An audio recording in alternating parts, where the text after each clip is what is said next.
So as we go through this, just keep an eye on the ref's eyes and how it'll give you an idea on how quickly this all happens. He can't even keep up with the gameplay. He is obviously keeping half an eye on Reinach not sliding into him. But, just see that. And you can clearly see also, Lood is locked and laser focused on a low tackle here. He's aiming at his thighs.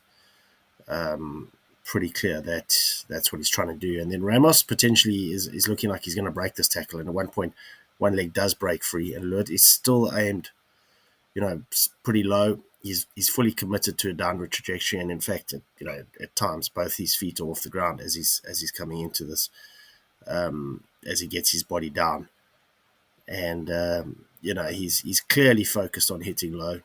And the left arm is starting to lead up now in anticipation of a wrap and contact.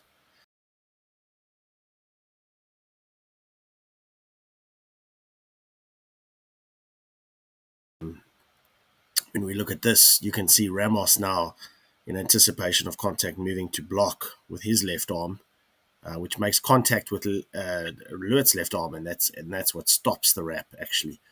And then you can see the relative tackle height to an upright player, where Lood would have hit him squarely, sort of on the hips, thighs. And the ref still hasn't caught up with gameplay. His eyes are only starting to move at this point. But it's quite clear that, Lood was intending to wrap. So to call that always illegal from the start is a little bit disingenuous, I think. At this point, you can actually see the forward motion is halted. And Lood's knees are inches from the ground here. The ref still hasn't caught up, and we can see the relative tackle height as well to other players that are upright. Ramos is blocking with his arm, and eventually his shoulder will make contact with Lood's arm as well, which is actually what then pushes it flat against his side.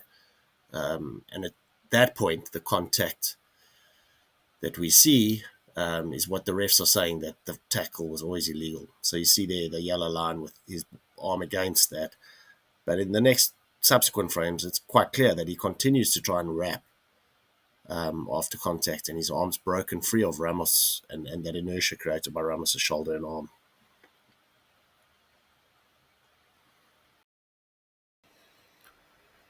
I think some people might cynically say that, Lood's arm is now driving up through Ramos's head. I think when you consider the time that, the time frame this happens in, and Lood's unsighted from a few frames back already, it would be ridiculous to think that he's intentionally driving through his head. In fact, you can see his forearm starting to lift because he's trying to get that up in order to wrap. And at this point, he's still on that downward trajectory. In fact, he's on the deck.